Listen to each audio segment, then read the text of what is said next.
Hi there, I'm Don. And hi, I'm Cindy. Welcome to Pearls of Liberty for February 2014.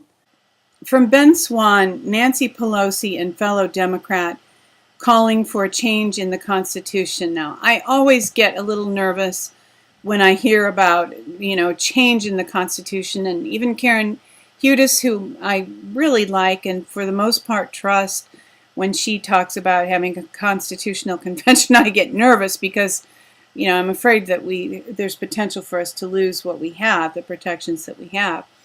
So this caught my eye that Nancy Pelosi and another Democrat want to change the Constitution. And as I read through this, not having knowledge of the background of this, it almost sounded to me as if Nancy Pelosi was doing a good thing. But because my knowledge and understanding of this is limited, I have a special guest here today. Don is here to shed a little more light on what Nancy Pelosi is probably really pushing on us. I think we have to pass a new constitution so we can find out what's in it. Don't you? Well, there are a lot of things that the Supreme Court seems to find in there that I have never read, but the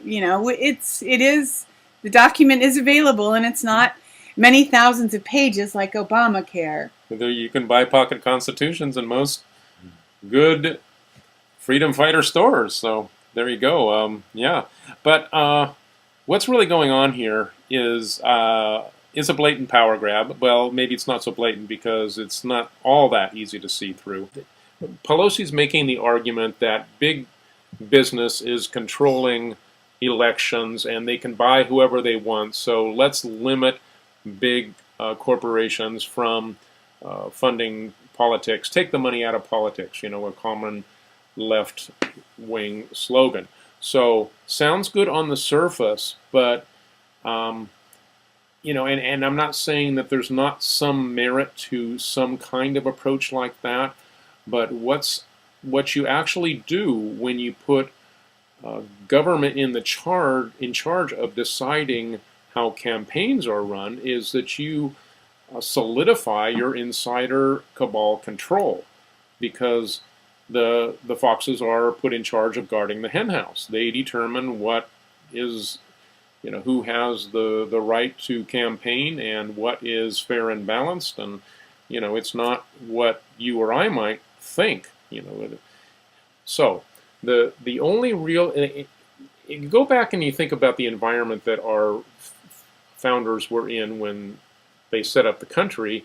They presumed that men of good character would want to go into office to benefit their fellow man, that they would be men of means, that would have support, that they wouldn't need to cushion their bank accounts from special favors to lobbyists, etc. But all that has been turned on its head because of the cabal control of the banking system, the international banking cartel, so that now people can't get elected to office without giving special favors to get campaign money so that people even know who they are, and these guys control the media, etc. So the real solution is not to try to pass more laws. Passing more laws is kind of like trying to continue to put band-aids on somebody that's taking their dying breath or something. It's way too little, way too late, and it's doomed to failure because it doesn't address the root cause. In this case, the root cause isn't really a flaw in the Constitution.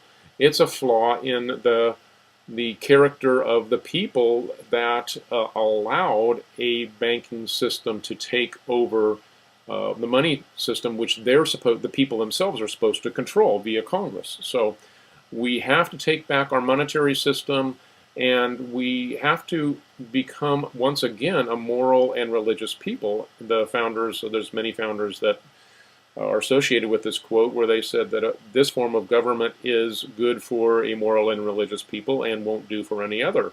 So we need a massive revival in this land, and we also need a return to a sound economic basis. honest weights and measures in our economic system. That's what is the answer.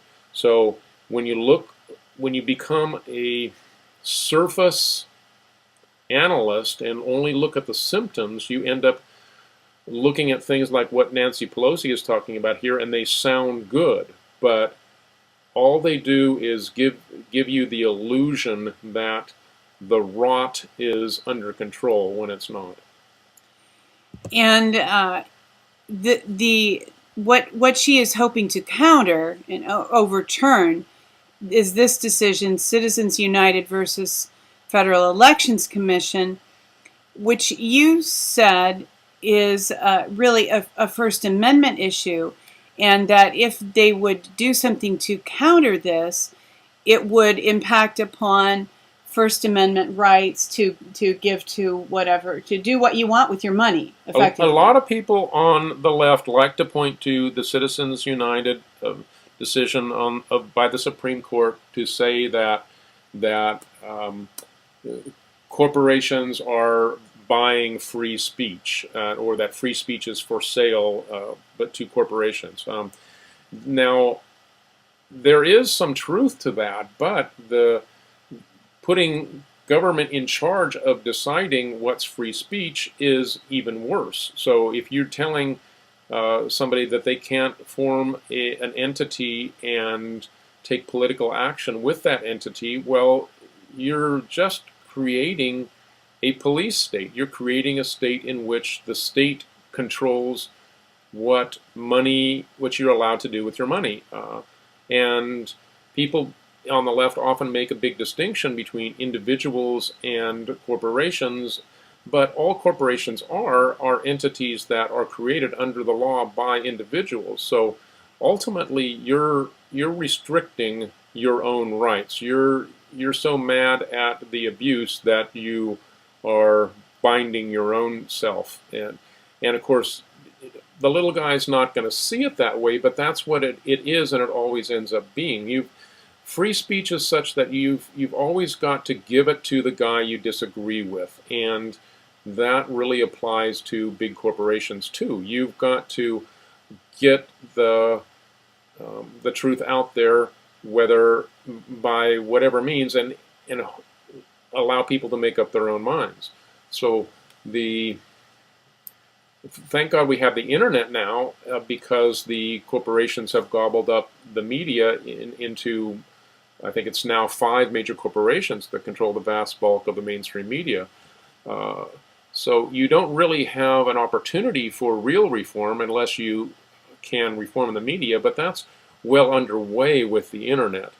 So yeah, Citizens United, I actually think it was a good decision because it did not allow government to become the regulator of free speech. It did not restrict corporations the way that people on the left wanted to, but I think in the long run that's a good thing. Well, and perhaps at the time of the decision, it squeaked through the Supreme Court because perhaps at that time the powers that were believed that this would tend to benefit their candidates. And as momentum is gained by free people to oppose them, and there's more potential for us to organize, maybe form some corporations, maybe that's why all of a sudden it's lost its appeal, and some of the cabal-backed people are trying to bring about a change that will neutralize. Well, I think it's the cabal-backed people trying to get government in control because they currently control government. This is those of us that think that there really is a power shift going on tend to see a lot of things that are last-ditch, last dying gasp efforts at maintaining control, and that's how I see this. I see it as her, Pelosi, and company wanting to grab hold of government and say, while they're in control, and say what can and can't be done. And, basically be like in the position of Hitler when he passed laws that made it so that you could do whatever you wanted to Jews. And this, as just as it may seem on the surface, and what Germany did to the Jews seemed just on surface to many people, you've got to go with first do no harm and minimal government. I think that's always the best solution in the long run. Now, until we take back the monetary system, there's going to be a lot of abuse of that, but we've got to go there step by step. And thanks for tuning in for this week's Pearls of Liberty. As always, we remind you to see the world the way that it really is, and see yourself in it. Walk your walk. You are the one you've been waiting for.